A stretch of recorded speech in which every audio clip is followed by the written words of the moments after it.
Hey, what's going on, guys? And welcome to the Impactus Young Man's Podcast, where we help young men become, grow, and live as disciples of Jesus and help them navigate what it means to be a Christian man in today's cultural moment. Today on the podcast, we're talking about the roommate phase of marriage. And if you've been married at all, you'll know that very quickly you can drift into this season where you're more like roommates than you are soulmates. On the podcast, we have Braden Hafner, and he's going to help us understand what it means when you're in the midst of this, how to escape it, and some great principles to kind of look beyond it. My favorite part of the podcast is at the very end when Braden basically gives you a message of hope. And so whether you feel you're in the roommate stage or you're coming out of it or you've never experienced it, this is a must listen for all married or soon to be married men. Be sure to listen and you'll be encouraged. Let's jump right in.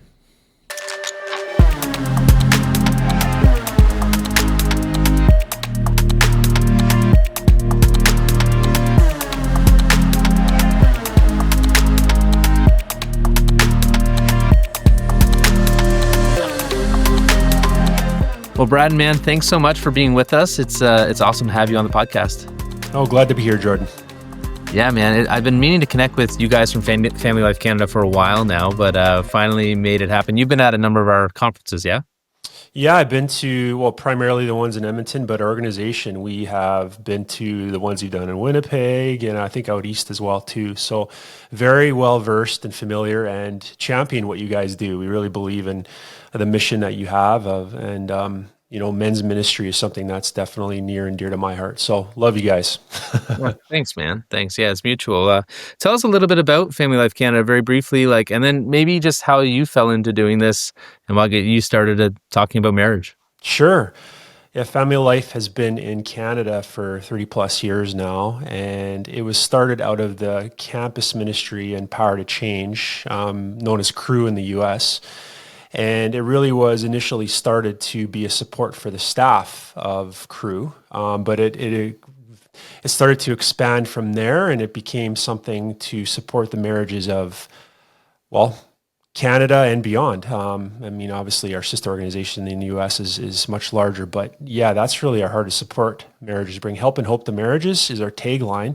And there's a lot of things we do in regards to that. We run our weekend getaways throughout the year. Beautiful locations in Canada, and that's just a great retreat for couples to come to reconnect, rekindle their romance if they need that. Maybe have some conversations they haven't had in a while, but really build that connection and oneness. But not only that, the big brunt of what we do is we serve the local church. So whether that's help coaching the local church to run marriage ministry, empowering, equipping, and multiplying others to do that good work. That's primarily the brunt of the work that we do is working alongside the local church. And we build content, we build workshops, resources to try to equip people to have a great marriage. Wow. And was this something that you saw kind of on your radar when you were a young adult? You're like, I want to, work in marriages, or was it like you needed help in your marriage? You fell into what's the story? Right. Yeah, no, not at all. Actually, growing up, I never thought I'd be in ministry, to be honest. But there's a longer story there. But when I was in my mid-20s, I felt called to go to Bible school to be a pastor. And through the process of being in Bible school, I started to realize God's call in my life and the heart and the passion I had for a strong marriage. And my wife and I shared that. And so that led through a journey. And in that journey, I discovered Family Life. It was actually just a web search, just looking online to see what is out there. And this was at the end of my Bible school.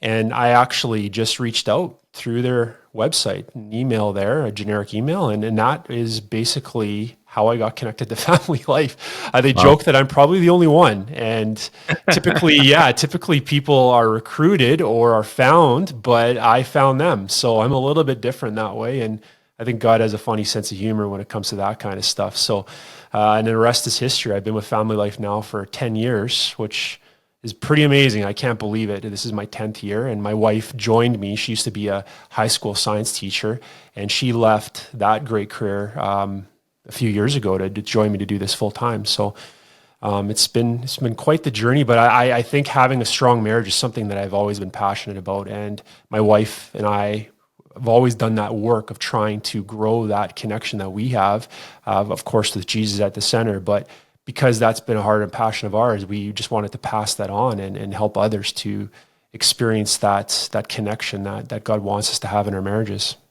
Wow. No, that's great, man. It's a little bit of a similar story to how I landed with Impactus a little bit. I reached out to Dean and kind of got a conversation started, and here we are now 4 or 5 years later. Right. Brad, and I'm curious though, going into your own marriage, how old were you when you got married? I was 26. Okay. Yeah, I was 26. Did you feel pretty equipped? Like, had you read all the books, man? And like, or was it kind of like pretty eye-opening for you? Well, you feel you're equipped, Yeah, but right. there's one thing between reading a book and actually being in a marriage, and they're very different. So I think that when I actually experienced what it's like to live with a woman, to try to sacrificially love a woman, that experience is very eye-opening, and it's much different than what you would read in a book. While books are very helpful, I think the tangible, practical experience of going through that probably is one of the better teachers. And so that was it was eye-opening for sure. But I would like to think I was ready. Yeah, but how ready can you be, right? We joke there's mentality in marriage of I do, no clue. Like you, Yeah. you say I do, but you have no clue about Yeah. what's around the corner. So I think that's what I discovered, at least early on in my marriage. Yeah, it's funny. Speaking of the books piece, I found kind of reflecting on my early marriage days, the books that I read, though they were helpful, they kind of like in my marriage, it kind of felt like it compartmentalized us in kind of was like armor that didn't fit. So like I don't know if you remember the old dating book. It was called like something like men are waffles and women are spaghetti. Do you ever Yes. hear that? And so like Yeah. in our marriage, which basically means for those listening, that men are able to compartmentalize, right? And like they have this area of their life and that area of life, kind of like the sections in a waffle. And women are more like intertwined and emotional and kind of like interconnected with their feelings and stuff. And in our marriage, it's like, man, it's the complete opposite, right? And Right.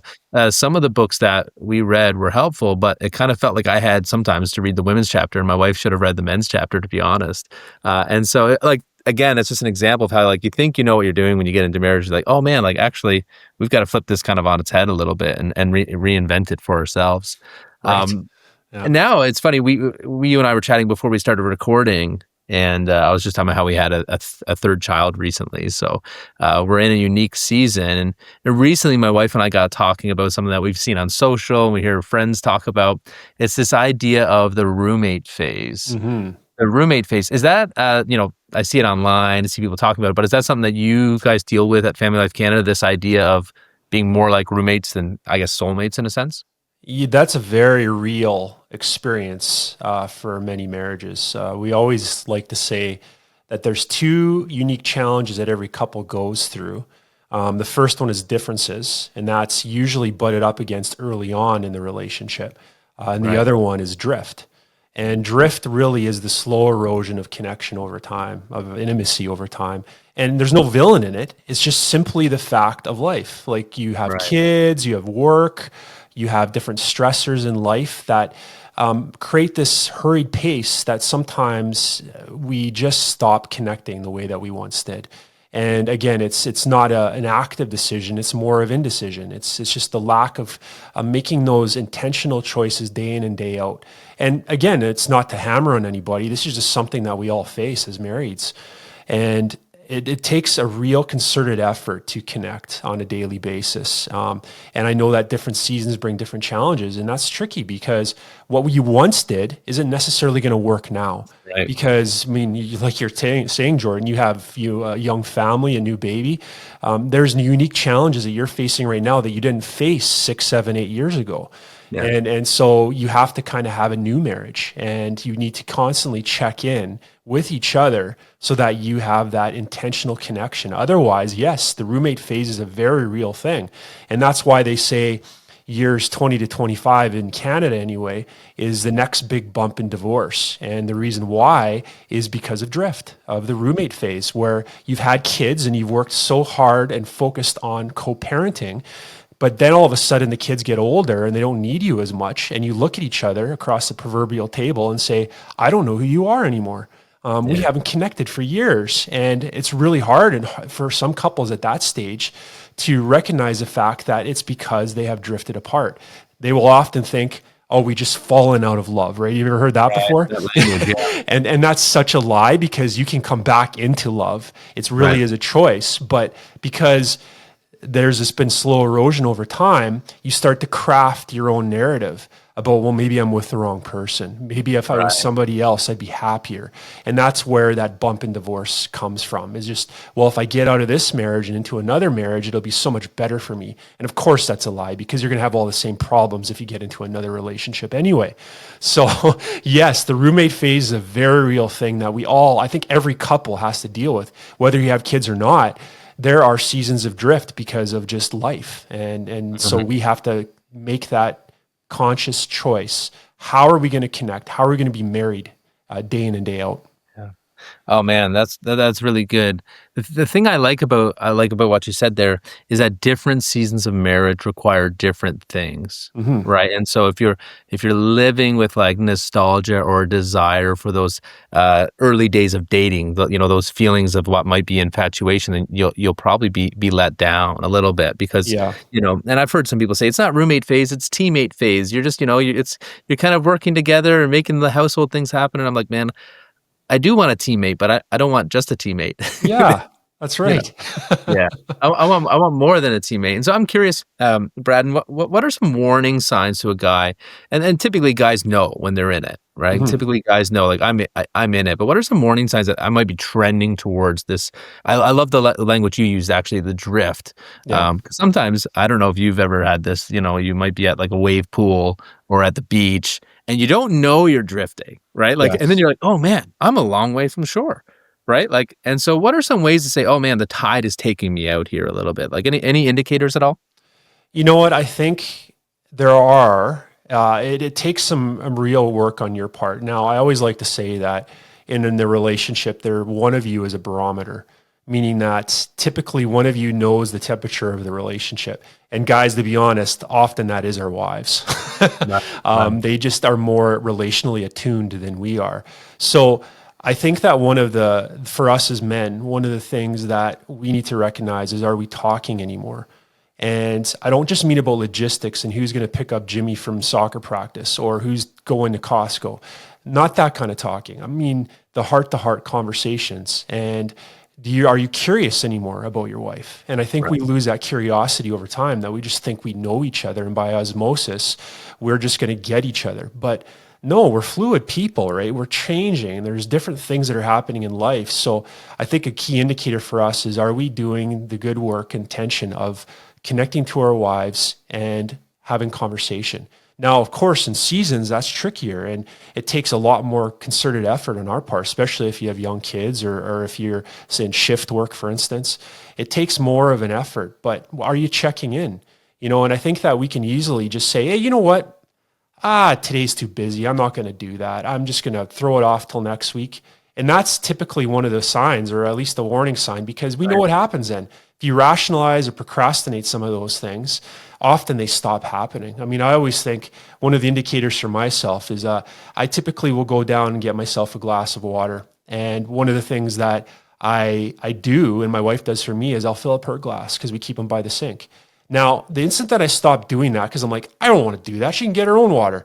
The instant that I stopped doing that is a slow erosion, right? I am a bid that I am making towards my wife, and the thing that makes her feel loved, I'm stopping for whatever reason. And I might think it's a good reason, in the sense that I'm too rushed. She can do it on her own. But then when we start making decisions like that over time, and many of them, or indecision, I should say even, then that is really we're on that slippery slope of erosion in our intimacy and connection. And it's hard to say this is the one thing, I couldn't give you, I think we're all unique couples and individuals, but I think that we know, I think we're pretty savvy, right? Are we doing the things that we need to do to connect to each other?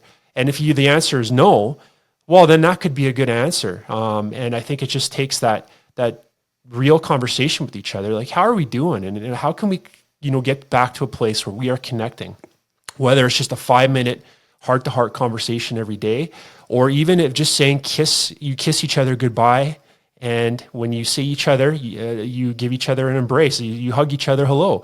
So things like that, because you can lose those things so fast in the speed of life. And so it takes work on our part, but you know what? It's easier to maintain something that you've built than to try to regain it. So I would just say, keep doing that good work of trying to stay connected as much as you can in whatever season you're in, and to keep those conversations going with each other, because that's really where it is. We think it's these big grand things, but often it's just the little things that we stop doing throughout the day that lead to that erosion of our connection. Yeah, I like the language you used of the bid for connection, and I Yeah. think is it the Gottmans that Yeah. had a study that basically said like a key way for drift is if someone is not responding to someone else's bid for Yes. connection. Am I summarizing that? Is that my You summarization? are. That's great, Jordan. Yeah, yeah. The bids are a really important part and component of our relationships, because you make a bid, whether it's you touch each other on the way by as you walk by each other in the house. If you are, for instance, your wife gives you a little squeeze on the shoulder and you don't respond to her, maybe she doesn't really notice it Yeah. in a sense. But if you do that enough over time, that actually shows up in some studies, like in the brain and other things. That there's this underlying feeling of rejection that starts to appear, and you can start to build this bitterness kind of swamp in your life of these feelings that you're not really expressing because these bids are going.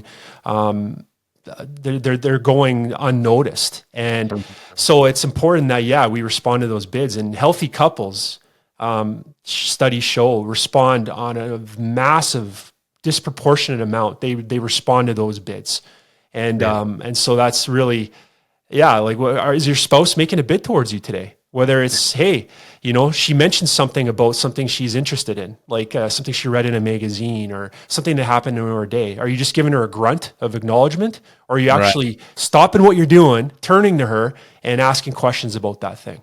And Yeah, so these, yeah, that's interesting because I'm just, as we're talking, I'm thinking about, my own life and my own story, and it's easy to think like bids as only very like within the box of what we like our own love language, yeah, right? And so, for example, I might think like, oh, I went to give Rachel a hug and it was just really quick, or she didn't respond to my bid, but I respond to all of her bids. But yeah, then when I think like, oh, well, she asked me a few questions today and I just didn't listen. Do you know what yes, I mean?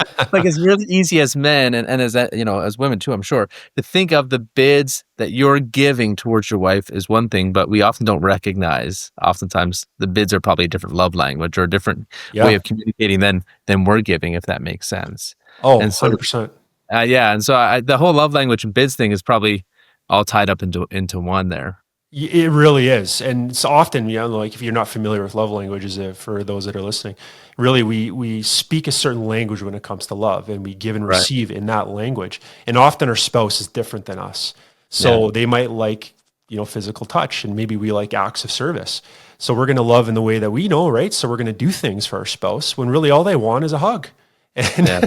and so if they're making that bid towards us, Mhm. we might think we're doing great, but they're not feeling the love. Their Exactly. love tank is very empty. And I think one of the things that can happen too is we start to keep score. We take score, Yeah. right? And so, well, I'm doing this for you and you haven't done anything for me. And often that's because we're not recognizing the way that they're loving us.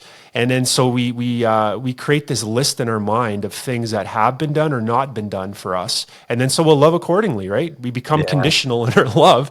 And that's when it can start to really get cold in our marriage, to the Oh, point where, that drift can really start to become evident. And the roommate phase, that coldness. I think when you think of roommates, there's a coldness. There might be a function well, to it, but it's cold, and often it's because you haven't created warmth in your relationship or been part of creating warmth in your relationship. yeah, no, man, that's so good. And I'm just thinking, even just as you're talking here about that coldness and how it can be perceived. And the one thing that you mentioned there about keeping score, the one thing Rachel and I, if we took anything from some books that we read, was there's two things that we took just as little tools to put in our tool belt. Yeah, Um, and one was the not keeping score part, just like not allowing that to come out of our mouth. Well, I yeah, did this, and so that's been so helpful. The other thing that's been really helpful is to not use like I don't know the right word, but language that's like hyperbolic. So like you Yeah. always do this or you never do this. Like Hmm. those two tips of not keeping score and not using that language have really helped us tremendously around Oh like yeah. some of these things because it's easy to feel like, maybe you have had a third kid join the house and maybe it has felt like, there's been a little connection or little bids or whatever. It's easy to be like, well, you never do this, right? Yep. And those types of those never statements are just, man, never helpful. No, they're not. Oh, Yeah. because I mean, when we think of conflict and doing that well, one of the things that really blows up a conflict is if you use that hyperbolic language, you say things that are not true, really. Like to say Right. something, you always do this, you never do that. That's probably not true. But really, Yeah. you're saying that to win the point. You're saying Yeah. that to win an argument. And in marriage is a win-win game. It's not a win-lose. And if one of you is losing, you might think you're winning, but both of you Exactly. ultimately are losing. So in conflict, we got to be very specific to the issue of what's going on, as specific as we can, and using I statements. But when we start bringing other things in, like, hey, you did this 6 months ago, or, Yeah. you're like your dad or whatever, right? Like when you start saying stuff like that, you actually inflame the argument and then it becomes something bigger than it probably needed to be. And that's where, often that coldness just grows, that distance grows because you're not safe anymore. Well, I Yeah. can't have a conflict with you. I can't disagree with you, or I can't talk about serious issues because you're going to say mean and hurtful things to me. And Right. if we can be part of that too, and because when someone hurts you, our first response is I want to hurt you back. You Yeah. said that mean thing to me. I'm going to say something really mean back to you. And right, Jordan, when you've been married for a while, you know how to push those buttons. Mhm. Like, you know each other pretty well and you know what's going to hurt or what's going to rile someone up. And you usually push those buttons because, hey, you just can't help yourself. When you're feeling that heat, you're feeling that anger, and you're acting out of adrenaline, that's usually when we make decisions like that to make things much worse because we think, well, that's what I want to do in that moment simply because I'm feeling hurt. So Mhm. sorry, I went on a little tangent there, but yeah, you triggered me with that. So that's good. No, it's so good. I think so many couples would do better if they just had some non-negotiable tools that they weren't allowed to, or they were not allowed to reach for, right? Like those, Yeah. you're not allowed to say always never in our Yeah. conversations. Or you're not allowed to keep score. But it's interesting, Brad. And as I'm thinking about the roommate phase in particular, sometimes the roommate phase is marked by a lack of conflict. Hmm. Do you know what I mean? Like we're actually Yep. not fighting because roommates, you kind of just live in the same house. You split the cost, Yep. you split the chores. And looking from the outside, some people might say like, "Oh man, you guys never fight. You're never." Yep. And I'm curious. Obviously, fighting is never a good thing. Yep. I'm not suggesting that in a little bit, but could it be the result of a lack of actually letting people in at all? Like you're just kind of living as two Yep. individuals, don't get close enough to actually even offend me. Like, you know what I'm saying? Like you're kind of just Yep. like two ships passing in the night. Like you're not at odds, but you're not connecting either. Yeah. Well, the interesting thing is studies have shown it's not the instance of conflict that is the indicator for divorce. It's actually the habitual avoidance of conflict. Wow. And so when couples are avoiding and doing everything they can to avoid conflict, that is a very slippery slope because what happens? Your hearts are closed off. And I think Yeah. if you want to have a word picture, one of the things that we need to do in our marriages as best as we can is to keep our hearts open to one another. Wow. But when we stop talking, when we stop having serious conversations, when we stop engaging in those things that we need to be doing, and conflict is part of every marriage. Some is very different on the spectrum of what it looks like, but we all have conflict. And if we do this kind of song and dance of trying to avoid it, that is putting us on a pathway to the point where our intimacy is gone, the communication stops, there is no real connection anymore. And that's when you just stop caring. And I think Yeah. that's one of the last phases. The Gottman Institute talks about the four horsemen of the apocalypse when it comes to the things in marriage that don't work. And the last one is stonewalling. And if you think of Stonewall, it's a great word picture, right? It's a stone wall. It's hard. It's cold. If you think of that in your marriage, this big stone wall existing between you two, you don't really care to be understood anymore. You're stopping trying to Right. understand anymore, and there's real no care and concern anymore because you've done you've done the bad work, I should say, of building this wall over the years. And it's really hard to bring that wall down. And, to an extent, we all stonewall at some points, but I think the couples that have avoided conflict, that wall is really solidified and entrenched in their marriage. And it can become very hard to bring that down because that's all they know. So yeah, sweeping things under the rug, it doesn't work. And I think that a lot of couples, they buy into that myth in our society that, Right. oh, if you have conflict in your relationship, you're probably with the wrong person. That is a lie. That is a Yeah. lie. We all have conflict. And why? Because we're two different people. So we have to lean in and do conflict well and have a good conflict and learn the tools to do that instead of avoiding it. Because, yeah, I get it. Conflict is not comfortable. We don't want to be in disagreement with anybody. But honestly, that avoidance piece is much worse than actually trying to figure this thing out. Yeah, totally. And I think it actually might have been Neil Josephson from Family Life. I heard him talk about the rupture and repair kind of. It might not have been him, but I think it was. It was just like what's important is that there always be ruptures, right? There's Mhm. ruptures in the trust, ruptures in your conflict, but it's the coming back and repairing, like the Yeah. coming back and taking down those bricks of that are you're slowly building up in that stone wall. That's so important. And so, Brad, we've been talking about kind of the what it feels like to be in the roommate stage. You guys seen people in the roommate stage kind of go back to being, partners and intimate and things like that? Do you guys, is it possible to come back from deep entrenched roommate stage marriage? Absolutely. And I think it takes the commitment of both people to want the marriage because you can't have one person pulling the other. It has to be a Right. choice of both. It has to be something that the marriage, as together you come together, that you are putting yourself in a position to move forward. And whether that's getting outside help, whether that is maybe getting a mentor, a marriage mentor, maybe that is finding some resources to learn the tools that you need to do things. There's intention behind it because I think that when a couple says, yes, we want to make the marriage work, but there's no real teeth behind it, there's no action.